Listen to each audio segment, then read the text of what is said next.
गुरुर्ब्रह्मा गुरुर्विष्णु गुरुर्देवो महेश्वरा गुरुर्साक्षात् परब्रह्म तस्मै श्री गुरुवे नमः।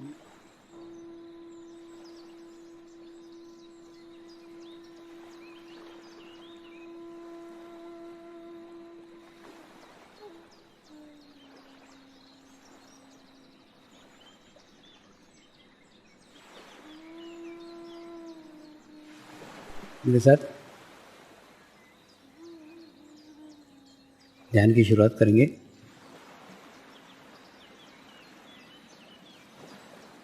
मैं एक पवित्र आत्मा हूँ। मैं एक शुद्ध आत्मा हूँ। मैं एक पवित्र आत्मा हूँ। मैं एक शुद्ध आत्मा हूँ। मैं एक पवित्र आत्मा हूँ। मैं एक शुद्ध आत्मा हूँ। गुरु मंत्र का उच्चारण करेंगे। ओम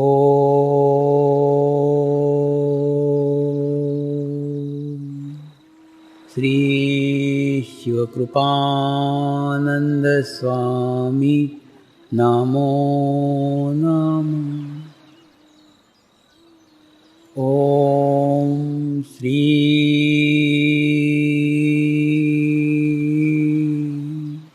शिवकृपानंद स्वामी नमो नमः। ओम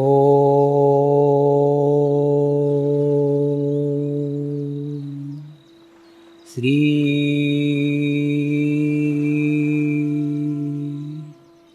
शिवकृपानंद स्वामी नमो नमः। ओम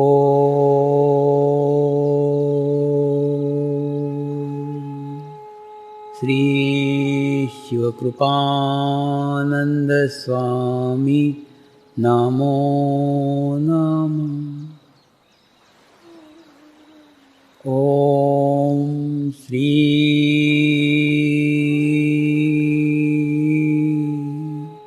शिवकृपानंद स्वामी नमो नमः। ओम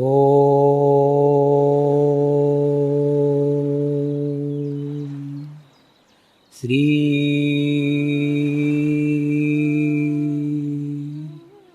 शिवकृपानंद स्वामी नमो नमः। ओम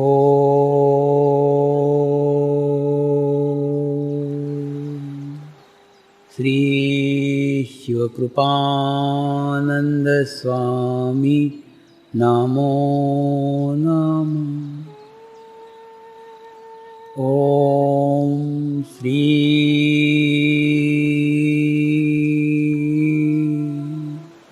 शिवकृपानंद स्वामी नमो नमः।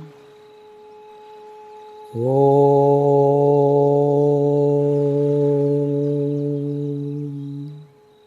श्री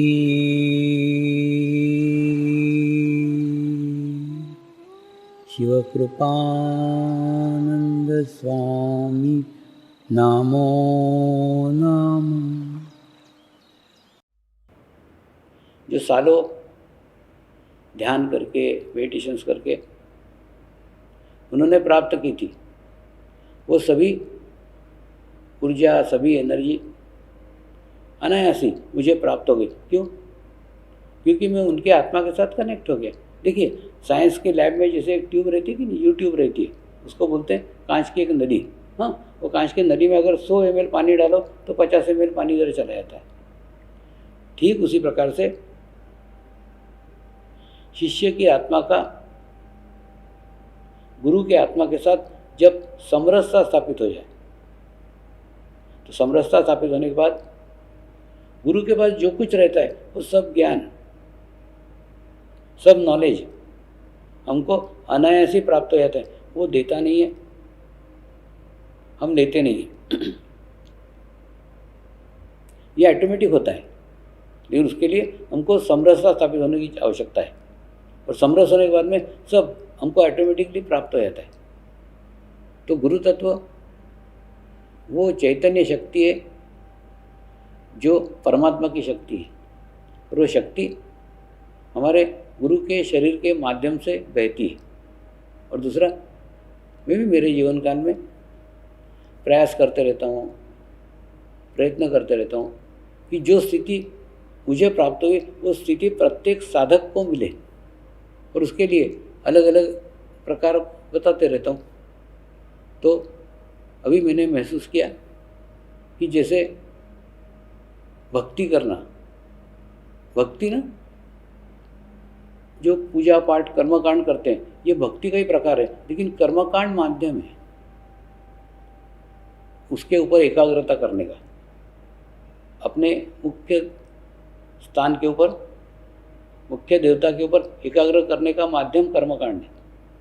दूसरा, बाद में मैंने ध्यान का भी प्रचार प्रसार किया कि आधा घंटा ध्यान करना चाहिए, लेकिन आज जो परिस्थितियाँ हैं, आज की जो स्थितियाँ हैं, उसमें ध्यान करना भी अत्यंत कठिन हो गया। क्या कारण है? लोग कोई हिमालय में थोड़ी बैठे, लोग समाज में बैठे। तो समाज में बैठे तो समाज में जो विचार चल रहे हैं, समाज में इस समय भय के विचार है, डर के विचार है, पूरे दुनिया में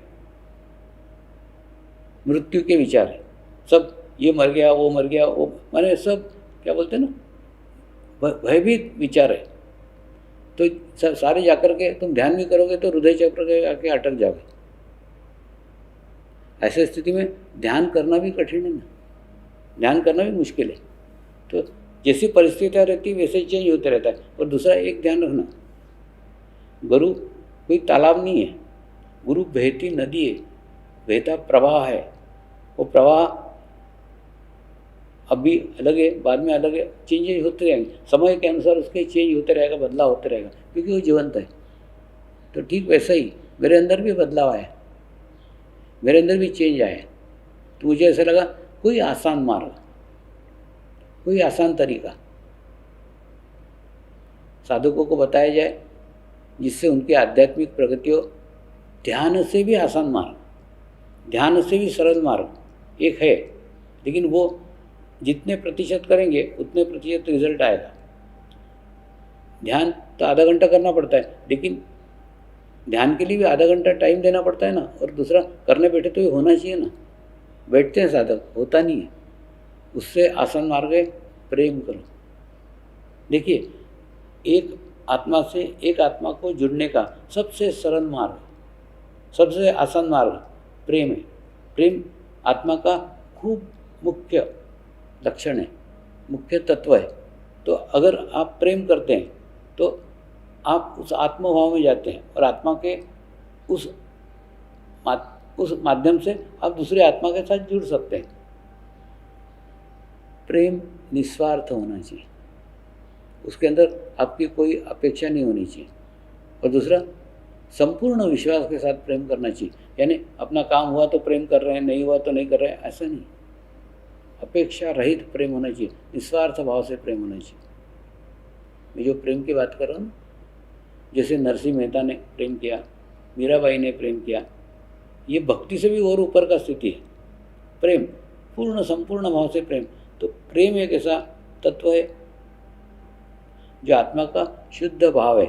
आप गुरु के साथ संपूर्ण भाव से प्रेम करो, जितना प्रेम करोगे तो उतना तुम्हारे अंदर प्रेम तत्व विकसित होगा। और उसके बाद में प्रेम तत्व एक ऐसा माध्यम है जिस माध्यम से आप अपने गुरु के ऊर्जा के साथ, देखिए यहाँ पे सबसे महत्वपूर्ण बात है निस्वार्थ प्रेम। वो निस्वार्थ प्रेम हो तो ही आगे प्रगति हो सकती है, नहीं तो आप मेरी आधी बात सुनोगे, आधी नहीं सुनोगे। यहाँ निस्वार्थ प्रेम महत्वपूर्ण है। कोई सुप्त भी इच्छा अपेक्षा कुछ नहीं होना चाहिए। अगर ऐसा निस्वार्थ प्रेम आप अपने गुरु को साथ करते हो तो क्या होता है, ऑटोमेटिकली तुम्हारी आत्मा, निस्वार्थ प्रेम आत्मा का विशेषता है, मूल भाव है। तो जैसे निस्वार्थ प्रेम करते हो ना, तो आप उस मूल भाव में पहुंच जाते हो, मूल स्थिति में पहुंच जाते हो। क्योंकि मैंने बताया ना, आत्मा की कोई अपेक्षा नहीं है, आत्मा की कोई समस्या नहीं है, तो आप उस स्थिति में पहुंचते हो कि आपको कोई समस्या नहीं है, आपको कोई प्रॉब्लम नहीं है। तो ऐसे स्थिति में पहुंच करके ही आप गुरु की आत्मा के साथ जुड़ सकते हो। और जुड़ोगे तो क्या होगा, फिर उसकी जो स्थिति है, उसकी अवस्था है, उसका जो चैतन्य है, उसकी जो ऊर्जा है, वो ऊर्जा आप लोगे नहीं, वो ऊर्जा वो आपको देगा नहीं। आप उस ऊर्जा के साथ अनायास से जुड़ जाओगे, वो ऊर्जा तुम्हारे में प्रवाहित होना चालू हो जाएगी। लेकिन यहाँ सबसे महत्वपूर्ण बात है निस्वार्थ प्रेम। ऐसे निस्वार्थ प्रेम तक अगर आप पहुँच सको तो गुरु के ऊर्जा के साथ जुड़ना आसान है। और इस समय में जब ध्यान करना भी कठिन है, ध्यान लगना भी कठिन है, नकारात्मक विचारों की बड़ी मार है पूरे विश्व में, हाँ, किसी राज्य में, किसी गांव में, किसी देश में नहीं, पूरे विश्व में। तो इस समय इससे सरल कोई मार्ग ही नहीं है। इसलिए आप निस्वार्थ भाव को अपनाओ और गुरु के साथ निस्वार्थ भाव के प्रेम के साथ जुड़ो। ये एकदम सरल मार्ग है गुरु की आत्मा के साथ जुड़ने का।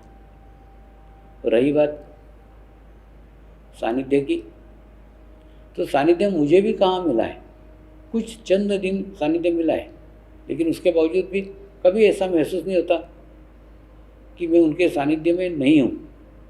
देखिए, जो गुरु ने कहा है ना, गुरु ने कहा उसको मानने का, उस पर चलने का ही सानिध्य है।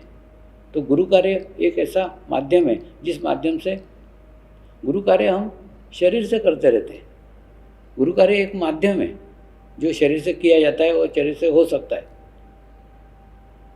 लेकिन वास्तव में देखा जाए ना, तो गुरु कार्य वो कार्य है जो किया नहीं जाता, हो जाता है। यानी आप करने बैठोगे तो आपका जो शरीर स्तर है, आपकी जो जितनी ऊर्जा है, जितनी स्थिति है, जितनी अवस्था है, उतना ही होगा। लेकिन जब आत्मिक स्तर पे जाके करोगे ना, तो आप कल्पना नहीं कर सकते कि एक सामान्य मनुष्य के हाथ से इतना बड़ा कार्य हो सकता है। तो गुरु कार्य एक ऐसा माध्यम है जिस माध्यम से आप सतत, जैसे मैंने बताया ना, पूजा करना एक माध्यम है जिस माध्यम से हम परमात्मा के साथ जुड़ते हैं। अगर निस्वार्थ भाव से पूजा करें तो बिल्कुल ठीक ऐसा ही, अगर हम निस्वार्थ भाव से गुरु कार्य करते हैं तो निस्वार्थ भाव से किए गए गुरु कार्य के माध्यम से हम उसकी आत्मा के साथ जुड़ते हैं। और फिर जो आत्मा की उसकी प्रगति हुई वो हमारी प्रगति हो जाती, हम अनायास ही उसमें शामिल हो जाते, उसमें समरस हो जाते हैं। वही समरस होने की अत्यंत आवश्यकता है। या आज के युग में, आज के समय में, जिस समय विचारों का कोलाहल पूरे विश्व के अंदर है, ऐसे समय ये निस्वार्थ प्रेम का भाव, निस्वार्थ गुरु कार्य का भाव आपको गुरु के साथ जोड़ता है। तो आप कितने दूर रह रहे हो, कितने पास रह रहे हो, उससे कुछ महत्व नहीं है ना। अब कई साधक हैं जिनको मेरा सानिध्य सतत मिला था, सतत कई सालों तक मिला था, और उसके बाद में अब छूट गया। लेकिन छूट गए तो भी उनको कुछ फर्क नहीं पड़ा, क्योंकि जिस समय में उनको शरीर का सानिध्य मिला था, उस समय में वो चित्त शरीर पे नहीं था, आत्मा पे था। तो ऑटोमेटिकली क्या हुआ, वो आत्मा के साथ जुड़ गए। और दूसरा, गुरु कार्य पकड़ लिया ना। गुरु कार्य एक ऐसा माध्यम है जिस माध्यम से आप गुरु के साथ सतत रहते हो। आज भी, इस समय भी मुझे नहीं लगता कि मैं अकेला हूँ, मेरे साथ सदैव 11 गुरु सदैव रहते ही, साथ में रहते ही, उनका सानिध्य सदैव महसूस करता हूँ। मुझे सदैव ऐसा लगता है मैं 11 गुरुओं के सानिध्य में हूँ, और उनके एनर्जी, उनके ऊर्जा, उनके आशीर्वाद मुझे मिलते ही रहते हैं। और उन्हीं के द्वारा, इसीलिए कभी भी एक तो अकेला महसूस नहीं करता हूँ, और दूसरा कोई भी कार्य, मेरा कार्य ऐसा सोचता ही नहीं हूँ। मैं सोचता हूँ कि गुरु का कार्य है, गुरु करेंगे। मैं तो केवल एक पहुँचाने का कार्य करता हूँ। कोई भी कार्य ये होने चाहिए, बस वो पहुँचा दिया, बाकी कुछ आगे सोचने का नहीं। और अपना का कुछ करता तो वास्तव में देखा है ना, अपन सोचते हैं कि गुरु कुछ करेगा। गुरु कर्ता भाव के परे है। जहाँ कर्ता समाप्त हुआ ना, वहाँ गुरु प्रकट हुआ। जहाँ करता है वहाँ गुरु नहीं है ना। तो अपने को लगता है कि गुरु हमारा कुछ कर देगा। अरे बाबा, गुरु स्थान वो स्थान है जहाँ कुछ कार्य किया नहीं जाता, वहाँ कार्य घटित हो जाता है। किया नहीं जाता, घटित हो जाता है। कैसे? जैसे मैंने बताया ना, यूट्यूब का उदाहरण, इसके अंदर 100 ml पानी डाला तो 50 ml पानी इधर डालते हैं क्या? नहीं डालते, चला जाता है, अनायास से जुड़ जाता है। बिल्कुल ठीक ऐसा ही गुरु सानिध्य भी ऐसा ही है। आप गुरु सानिध्य के साथ जुड़ो तो ऑटोमेटिकली उनकी ऊर्जा, उनकी एनर्जी वो देंगे नहीं, लेकिन वो ऊर्जा, वो एनर्जी आपके साथ पहुंच जाएगी। तो मुझे ऐसा लगता है कि आज के समय में, आज की स्थिति में सबसे बड़ा मार्ग, सबसे आसान मार्ग गुरु के साथ निस्वार्थ प्रेम करना है एक। और जिस दिन तुमने उनको अपने जैसा सामान्य समझ लिया, अपने जैसा, वो अपने जैसे दिखते हैं, वो अपने जैसे है नहीं। तो दिखना और है में अंतर है। और दूसरा, अब जब देखते हैं ना, हम जब सीखने जाते हैं ना, तो अनार का मानते हैं, अनार को मानते हैं, अनार का मानते हैं। लेकिन वास्तव में जब हम बड़े हो जाते हैं तो हम जानते हैं कोई अनार का नहीं होता, कई चीज़ों का होता है, केवल अनार का नहीं होता। लेकिन ये ज्ञान, ये नॉलेज हमको तब होता है जब हम बचपन में अनार का मानते हैं। तो ये मानना, बस यही तो शुरुआत है। तो गुरु परमात्मा नहीं है, गुरु परमेश्वर नहीं है, लेकिन गुरु को जब हम परमात्मा मानते हैं, बस ये मानना आध्यात्मिक प्रगति है, आध्यात्म की शुरुआत है। तो मानना पड़ता है। जैसे ही गुरु को मानेंगे तो वैसे ही हम गुरु के परे पहुंच सकेंगे। फिर गुरु के शरीर को नहीं देखेंगे, उसके भीतर के चैतन्य को देखेंगे, उसके भीतर के ऊर्जा को देखेंगे, और अपने आत्मा की ऊर्जा, उसकी आत्मा की ऊर्जा के साथ जैसे समरस हो जाएगी। गुरु देगा नहीं, हम लेंगे नहीं, एक प्रक्रिया घटित हो जाएगी।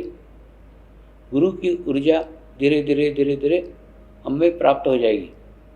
इसलिए दो ही बातें याद रखो, गुरु का व्यवहार कितना भी सामान्य हो, ये सामान्य व्यवहार दिखाना उसकी माया है। उस माया के चक्कर में कभी मत पड़ो। गुरु कितना भी सामान्य व्यवहार करे, वो कैसा भी, उसके व्यवहार को देखो ही मत। वो आचार्य नहीं है। देखिए, आचार्य ने जो आचार विचार से जो जाना जाता है, जिसके आचार विचार उच्च है, वो आचार्य है। गुरु आचार्य नहीं है। गुरु शरीर के आचरण के परे है। इसलिए आचरण से गुरु को जाना ही नहीं जा सकता, गुरु को पहचाने नहीं जा सकता। देखिए, कई गुरु थे जिनके पास में तुम जाओ ना तो बड़े बड़े पत्थर फेंक के मारते थे, लेकिन वो पत्थर किसी को भी आज तक लगा नहीं। कई गुरु थे जो गंदी गंदी गालियाँ देते थे, लेकिन वो गालियाँ सुन करके कुछ लोग उनके पास नहीं आते थे। तो ये ना उनके प्रोटेक्शन रहते हैं कि वो दिखाने का कोशिश कुछ करते हैं। वो चाहते हैं कि केवल और केवल योग्य व्यक्ति ही मुझ तक पहुँच सके, अयोग्य व्यक्ति मुझ तक पहुँचे ही नहीं, दूर रहे। तो वो दूर करने का अनेक प्रयास करते हैं। लेकिन अगर आपके भीतर उस चेतना को जानने की, उस वाइब्रेशन को जानने की तीव्र इच्छा है, तो ही आप उन तक पहुंच सकोगे। अन्यथा इन सब आवरणों से आप भ्रमित हो सकते हो। इसलिए गुरु के साथ गुरु की माया रहती है। वो आपको उस एनर्जी पे, उसके ऊर्जा पे, उसकी चेतना शक्ति पे चित्त लाने नहीं देगा। वो आपको डाइवर्ट करने का खूब कोशिश करेगा, लेकिन उधर डाइवर्ट मत हो। वो कितना भी सामान्य व्यवहार करे, कितने भी आपको जो अच्छा लगे, होता है ना। जैसे अब मैं मेरे नातिन को खिलाता हूँ, वो तुतलाती है, मैं तुतलाता हूँ। वो पत्थर बैठती है, मैं पत्थर बैठता हूँ। वो जैसा बोलती है वैसा मैं खुद भी करता हूँ, क्योंकि मुझे उसको खिलाने का है। अगर मैं बड़ा बन करके रहूँगा ना तो उसको मैं खिला नहीं सकता। उसको अगर खिलाने का है तो क्या होगा, मेरे को उसके स्तर पे जाना पड़ेगा। बिल्कुल ठीक ऐसा ही आपके भी स्तर तक गुरु आता है, आपकी स्तर की बात करता है, आपका रस जिसमें हो उसकी बातें करता है, आपका रस जिसमें हो जिसकी चर्चा करता है। आप जिस स्तर के हो उस स्तर की चर्चा करता है, लेकिन उसके बावजूद भी वो अपना अस्तित्व अलग बना के रखता है। वो जानता है केवल मेरे को इसको साथ में जोड़ने का है, इसलिए इसके स्तर की बात कर रहा हूँ। मैं इस स्तर का थोड़ी हूँ। जैसे मैं मेरे नातिन को खिलाता हूँ तो खिलाते समय उसके स्तर का हो जाता हूँ, लेकिन अंदर से तो जानता हूँ ना मैं बड़ा हूँ, मैं उसके स्तर का नहीं हूँ। ऐसा ही बिल्कुल ऐसे की ऐसी घटना आपके साथ में भी गुरु माया के रूप में करता है। आपको जिस विषय में रुचि हो वो विषय की बातें करेगा, आपको जो विषय में इच्छा हो उस इच्छा की बातें करेगा। मैंने आपसे संबंध बनाना चाहता है,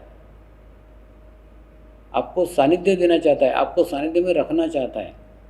सानिध्य में रहे, आज ना कल छूटोगे। जो समस्या लेके आए हो ना वो समस्या कुछ दिन बाद तो दूर हो जाएगी, कभी ना कभी तो उसमें से मुक्त होंगे ना। और वो इंतजार करता है, उसमें खूब पेशेंस रहते हैं। तो दो बातें सदैव याद रखो, गुरु कितना भी सामान्य दिखे, सामान्य समझो मत। जिस दिन सामान्य समझ लिया उस दिन तुम्हारी रिसीविंग हो गई खत्म। देखिए जैसे मानो तो पत्थर है नहीं तो भगवान है ना, क्या बोलते हैं, मानो तो भगवान है नहीं तो पत्थर है, वैसा है। अगर हम किसी मंदिर में जाते हैं और उस पत्थर की मूर्ति को भगवान समझ के झुकते हैं तो हमारे झुकने का,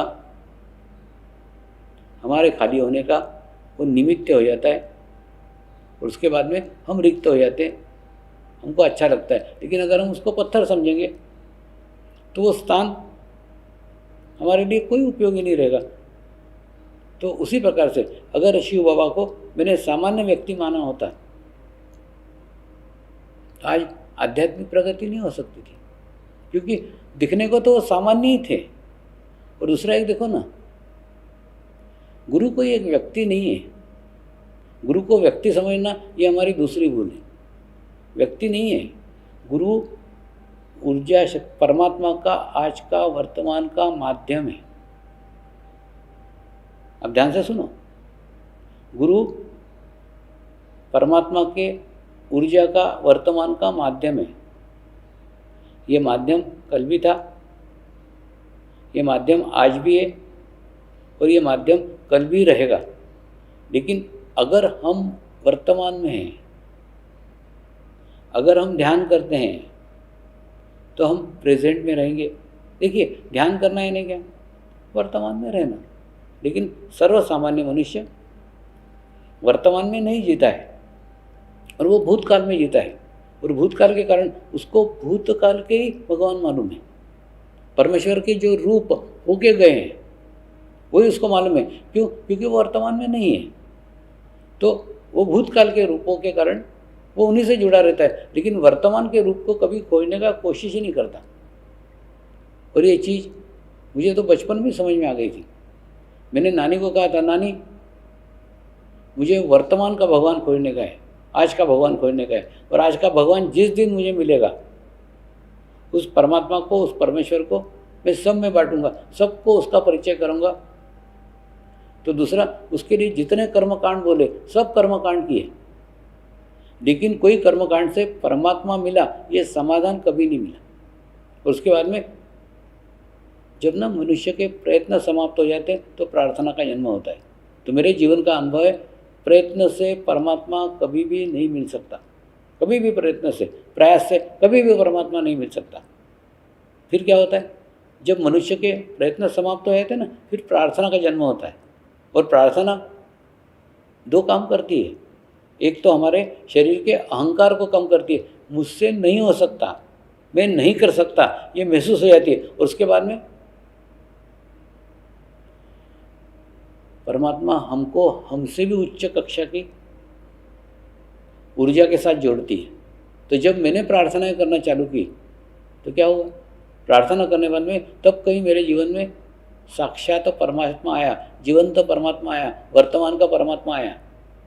और परमात्मा आने के बाद में जो अनुभूति प्राप्त हुई, वो अनुभूति से अनुभव किया कि परमात्मा की खोज खत्म हो गई, परमेश्वर की खोज खत्म हो गई, बस। और उसी परमात्मा मान लिया। क्यों? क्योंकि परमात्मा की खोज समाप्त हो गई।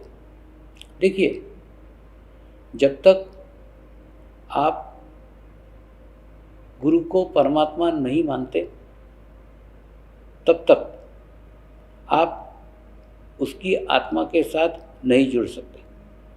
और जब तक आत्मा के साथ नहीं जुड़ सकते, तब तक उसके अंदर की आध्यात्मिक स्थिति आप ग्रहण नहीं कर सकते। क्यों? उसका जो कुछ ज्ञान है, जो कुछ नॉलेज है, जो कुछ विशेष है उसके अंदर, वो शरीर का विशेष नहीं है ना। वो कोई पहलवान नहीं है कि वो आपको अच्छी कुश्ती लड़ाना सिखा देगा। वो कोई अच्छा तैराक नहीं है कि आपको अच्छा तैराना सिखा देगा। यानी उसके जो कुछ ज्ञान है वो शरीर का ज्ञान नहीं है, उसके आत्मा का ज्ञान है। तो आत्मा के ज्ञान के लिए आपको उसको परमात्मा मानना पड़ेगा। तो ऑटोमेटिकली क्या होगा? तो वो विशेष ज्ञान, वो विशेष नॉलेज, वो विशेष स्थिति आपको अनायास से प्राप्त होगी। और उसके बाद में प्रार्थना करेंगे, हे परमात्मा, हम सभी पवित्र आत्माएं आपको हृदय से प्रार्थना करते हैं कि सारे विश्व में शांति हो, सारे विश्व के आत्माओं की आध्यात्मिक उन्नति हो एवं सर्वांगीण उन्नति हो। यही हम सब आत्माओं की शुद्ध इच्छा है। हे परमात्मा, हम सभी पवित्र आत्माएं आपको हृदय से प्रार्थना करते हैं कि हमारे सद्गुरु श्री शिव कृपानंद स्वामी जी का स्वास्थ्य सदैव अच्छा रहे, उनकी आयु दीर्घ हो। यही हम सब आत्माओं की शुद्ध प्रार्थना है, शुद्ध प्रार्थना है, शुद्ध प्रार्थना है। हे परमात्मा, समर्पण आश्रम व श्री गुरु शक्ति धाम का निर्माण कार्य आपकी कृपा में, आपकी करुणा में, आपकी इच्छा अनुसार निर्विघ्न संपन्न हो। यही हम सब आत्माओं की शुद्ध प्रार्थना है, शुद्ध प्रार्थना है, शुद्ध प्रार्थना है। शांति पाठ करेंगे। ओम ध्यो शांति अंतरिक्ष गुम शांति पृथ्वी शांति रापः शांति औषधयः शांति वनस्पतयः शांति विश्वे देवाः शांति ब्रह्म शांति सर्वगं शांति शांति एव शांति सामा शांति एधि ओम शांति शांति शांति सर्व इष्ट सुशांति भवतु।